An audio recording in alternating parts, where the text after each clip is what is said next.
2 या 3 जो भी हो लिखिए, ठीक है। अगर अच्छा रिजल्ट लाना है बच्चों, मेहनत तो करना पड़ेगा, मेहनत से भागने से रिजल्ट नहीं आता है।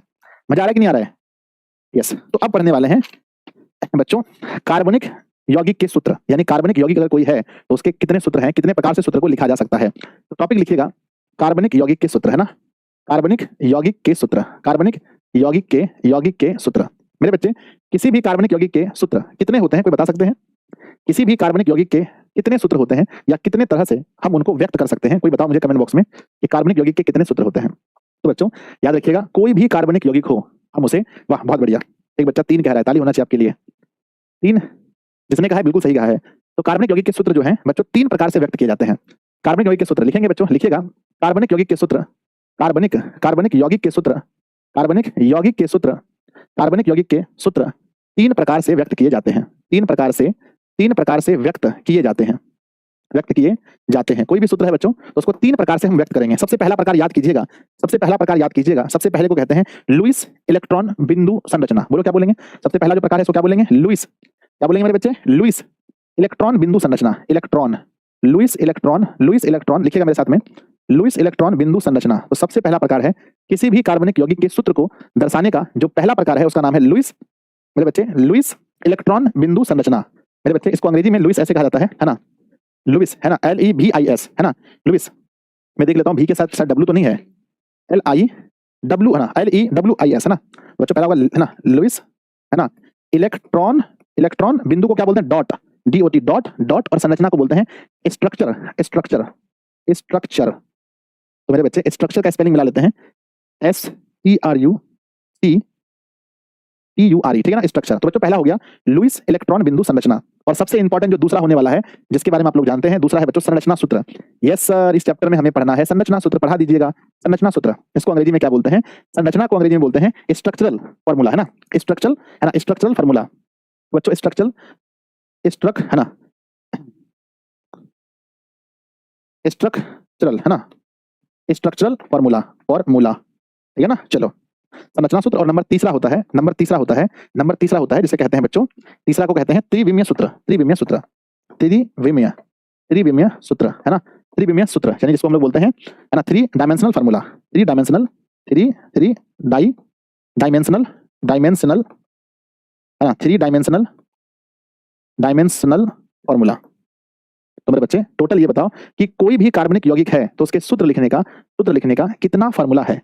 मेरे बच्चे कितने तरीके से किसी भी कार्बनिक यौगिक को दिखाया जा सकता है? गुरुजी किसी भी कार्बनिक यौगिक को 3 तरह से हम दर्शा सकते हैं। पहला है जिसका नाम है लुईस इलेक्ट्रॉन बिंदु संरचना, फर्स्ट, दूसरा संरचना सूत्र, सेकंड, और तीसरा त्रिविमीय सूत्र। अब आपसे मैं पूछूंगा कि हमारे एग्जाम में कौन सा क्वेश्चन पूछा जाता है, हमारे बोर्ड एग्जाम में कौन सा क्वेश्चन आता है? तो बच्चों याद रखना, हमारे बोर्ड एग्जाम में सिर्फ और सिर्फ आता है संरचना सूत्र। हमारे एग्जाम में जैसे बच्चों मेथेन का संरचना सूत्र लिखें, इथेन, प्रोपेन, ब्यूटेन, है ना, ये पूछा जाता है। तो बच्चों सबसे इंपॉर्टेंट है संरचना सूत्र। तो चलिए सबसे पहले एक एक करके सीखते हैं लुईस इलेक्ट्रॉन बिंदु संरचना। तो नंबर फर्स्ट में लिखिएगा ये क्या है, समझने का प्रयास करते हैं। लुईस क्या लिखेंगे बच्चों? लुईस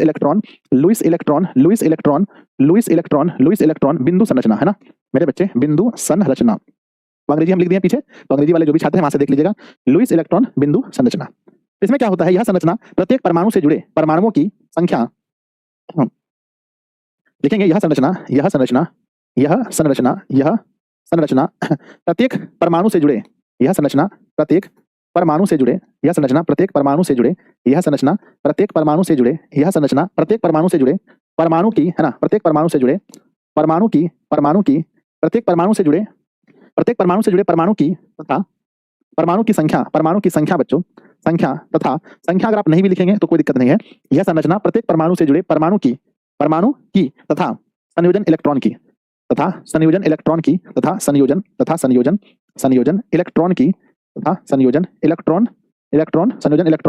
व्यवस्था को दर्शाता है। संयोजन इलेक्ट्रॉन की व्यवस्था को दर्शाता है, की व्यवस्था को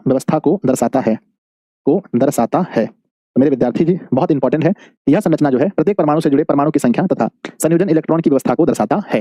चलिए अब देखते हैं सबसे बड़ा कि सर इसको पहचाने कैसे। जैसे मान के चलो आपको बोला जाए कि बच्चों, आपको अगर क्वेश्चन ये कहा जाए कि मेथेन यानी CH4 है ना, कि CH4 की लुईस, क्या लिखा है बच्चों?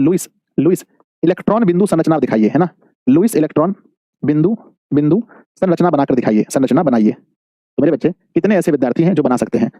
हम लोग मेथेन की लुईस इलेक्ट्रॉन बिंदु संरचना हम बनाने जा रहे हैं। क्या आप सीखना चाहेंगे? क्या आप सीखना चाहेंगे? अरे सर बिल्कुल सीखना चाहेंगे। पहले CH4, तो बच्चों लिखेंगे CH4 में, यानी एक C है, यानी एक बच्चों हमारा C है और H4 है, तो C यहाँ रखेंगे, एक का हाइड्रोजन यहाँ, हाइड्रोजन यहाँ, हाइड्रोजन यहाँ, हाइड्रोजन यहाँ। मैं आपसे पूछना चाहूंगा कि बच्चों जब भी ये संरचना वगैरह बनता है या हम इलेक्ट्रॉनों का साझा करते हैं एक दूसरे से, तो हम बाह्यतम कक्ष के इलेक्ट्रॉन का ही साझा करते हैं। तो बच्चों बताओ, हाइड्रोजन के बाह्यतम कक्ष में कितने इलेक्ट्रॉन हैं? हाइड्रोजन के बाह्यतम कक्ष में कितने इलेक्ट्रॉन हैं? आप हंसेंगे और आप कहेंगे कि सर हाइड्रोजन के पास बाह्यतम कक्ष क्या होता है? हाइड्रोजन के एक ही इलेक्ट्रॉन तो होते हैं, हाइड्रोजन हीलियम, तो हाइड्रोजन के एक ही होते हैं, तो बाह्यतम कक्ष में एक है। कार्बन के बाह्यतम कक्ष में कितने इलेक्ट्रॉन हैं? कार्बन के बाह्यतम कक्ष में कितने इलेक्ट्रॉन हैं? तो अब बताओ आप लोग कि कार्बन के कितने होते हैं? तो मेरे बच्चे आपको पता होना चाहिए कि कार्बन के बाह्यतम कक्ष में 4 इलेक्ट्रॉन होते हैं। कैसे कैसे सर? क्योंकि कार्बन की परमाणु संख्या 6 होता है। जब हम इसका इलेक्ट्रॉनिक विन्यास करते हैं तो बच्चों ये जो कक्ष होता है, ध्यान दो, ये है नाभिक, ये है K कक्ष, L कक्ष, M कक्ष, N कक्ष। तो पहले वाले कक्ष में 2 इलेक्ट्रॉन और उसके बाद जो बचता है दूसरे वाले में 8 तक आ सकते हैं। तो पहले वाले में 2 इलेक्ट्रॉन चला गया तो बचा 4 इलेक्ट्रॉन। तो कार्बन के बाह्यतम कक्ष में 4 इलेक्ट्रॉन होते हैं। तो चलिए बच्चों कार्बन को देते हैं 4, कार्बन को देते हैं 4, तो कार्बन को मिला 1, कार्बन को मिला 2, कार्बन को मिला 3 और कार्बन को मिला 4। तो कार्बन के बाहर में हमने 4 इलेक्ट्रॉन दे दिया। मेरे बच्चे अब बताओ हाइड्रोजन के पास कितने इलेक्ट्रॉन है बाह्यतम कक्ष में? हाइड्रोजन का 1, हाइड्रोजन का 1, हाइड्रोजन का 1, हाइड्रोजन का 1। तो बच्चों यहाँ क्या होगा? इलेक्ट्रॉनों का साझा होगा और एक दूसरे को इलेक्ट्रॉन दे करके ये लोग एक संरचना बनाते हैं। बच्चों अब ये बताओ कि कार्बन को अस्थायी इलेक्ट्रॉन पाने के लिए कितने इलेक्ट्रॉन चाहिए? पहली बात है हाइड्रोजन को कितना चाहिए? हाइड्रोजन को अस्थायी बनने के लिए कितना इलेक्ट्रॉन चाहिए? हाइड्रोजन को अस्थायी बनने के लिए कितने इलेक्ट्रॉन चाहिए? के लिए चाहिए कितना इलेक्ट्रॉन बच्चों? तो कम से कम देखो अपनी कक्षा का देखो, कम से कम अगर ये K कक्ष में अस्थायी होना चाहता है तो यहाँ 2 पुराना पड़ेगा। ये अगर L कक्ष में होना चाहता है तो इसको 8 पुराना पड़ेगा। बच्चों किसी भी कक्ष में इलेक्ट्रॉन की संख्या का फॉर्मूला क्या होता है बताओ? किसी कक्ष में इलेक्ट्रॉन की, याद कीजिएगा, है ना, किसी कक्ष में इलेक्ट्रॉन की संख्या निकालने का फॉर्मूला बताओ क्या होता है? किसी भी कक्ष में इलेक्ट्रॉन की संख्या अगर हम निकालना चाहें तो इसका फॉर्मूला क्या है? मेरे बच्चे क्या किसी विद्यार्थी जी को आता है कि किसी भी कक्ष में इलेक्ट्रॉन की संख्या निकालने का फॉर्मूला? भूषण जी ने सबसे पहला आंसर लिखा है कि किसी भी कक्ष में इलेक्ट्रॉन की संख्या निकालने का फॉर्मूला 2n² होता है। क्या होता है? 2n²। तो विद्यार्थी जी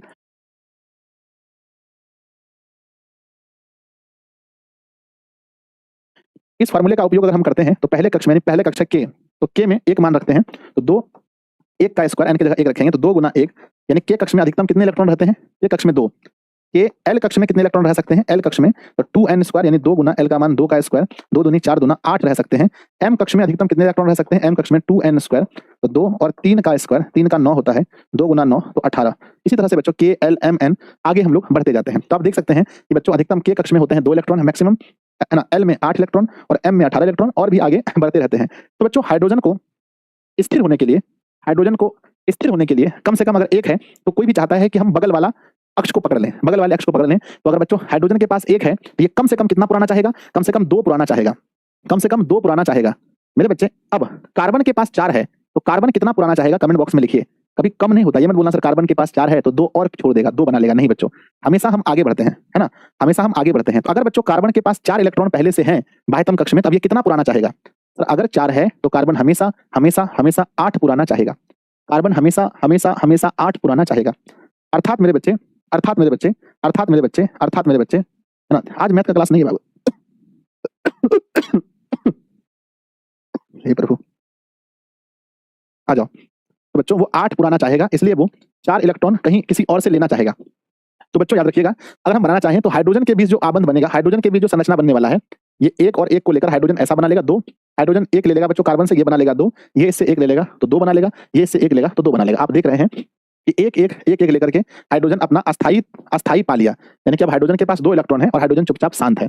अब बच्चों अब बताओ कार्बन के पास पहले से कितना था? ये कार्बन के पास इस कलर का इलेक्ट्रॉन ये बाह्यतम कक्ष में पहले से था, 4 पहले से था, 4 अभी इनको और चाहिए, 4 और चाहिए। तो ये चारों का ध्यान दीजिएगा, इन चारों का 1 इलेक्ट्रॉन ले लेगा इस तरह से। तो मेरे बच्चे 4 और 4 क्या बन गया? 8। तो इनकी जो संरचना होती है, मेथेन की जो संरचना होती है, वो लुईस इलेक्ट्रॉन बिंदु संरचना में कुछ इस प्रकार होती है। या कई जगह आप देखेंगे सिर्फ मेरे बच्चे कार्बन के साथ में ही, एक पहले से था, एक हाइड्रोजन के पास, एक पहले से था, एक हाइड्रोजन से लेगा, एक पहले से था, एक हाइड्रोजन से लेगा, एक पहले से था, एक हाइड्रोजन से लेगा। सिर्फ और सिर्फ आपको ये वाला फिगर भी देखने को मिल सकता है जहां सिर्फ कार्बन को पुराया गया है, माफ कीजिएगा, जहां कार्बन के 8 इलेक्ट्रॉन पुराए गए हैं, हाइड्रोजन को ध्यान में नहीं रखा गया है। सिर्फ कार्बन के 8 इलेक्ट्रॉन पुराए गए होंगे और हाइड्रोजन को ध्यान में नहीं रखा गया, तो ऐसी संरचना आप देख सकते हैं। ठीक है, तो बच्चों अभी आपने देखा कौन सी संरचना बताओ? अगर आपको कोई ये फिगर दिखा दे तो देखो नाम में ही लिखा था बच्चों, नाम में ही लिखा था। अंग्रेजी में अगर आप पढ़ेंगे फिर दर्द हो रहा है ना, नाम में ही लिखा था बच्चों डॉट। क्या लिखा था?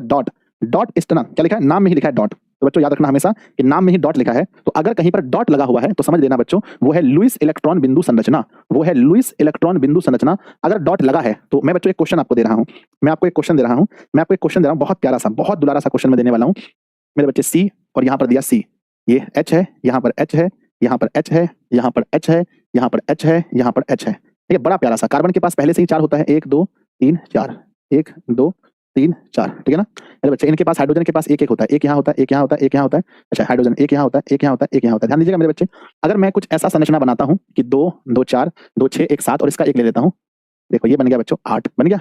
अब ध्यान दीजिएगा यहाँ बच्चों 2 पहले से 2 4 2 6 1 7, एक इससे ले लेता हूँ 8। तो मेरे बच्चे बताओ ये जो फॉर्मूला है ये मैंने कौन सा स्ट्रक्चर बनाया है मेरे बच्चे। ये आपके एग्जाम में ऐसे नहीं आएगा, लुईस वाला एग्जाम में नहीं पूछता है आप लोग का, फिर भी मैं आपको बता देता हूं कि ये बच्चों कौन सी संरचना है, इसको देखकर बताओ। मेरे 3 क्वेश्चन का जवाब दो। पहला मेरे बच्चे संरचना का नाम बताओ, इस संरचना का नाम क्या है। दूसरा मेरे बच्चे ये बताओ कि किसकी संरचना है, ये किसकी संरचना। हो सकता है दूसरा क्वेश्चन आप लोग के लिए थोड़ा सा कठिन हो, किसकी संरचना है। तो बच्चों आप ये डॉट देख करके बता सकते हैं, ये डॉट देख करके बता सकते हैं, ये डॉट बिंदु देख करके आप बता सकते हैं, बिंदु देख करके।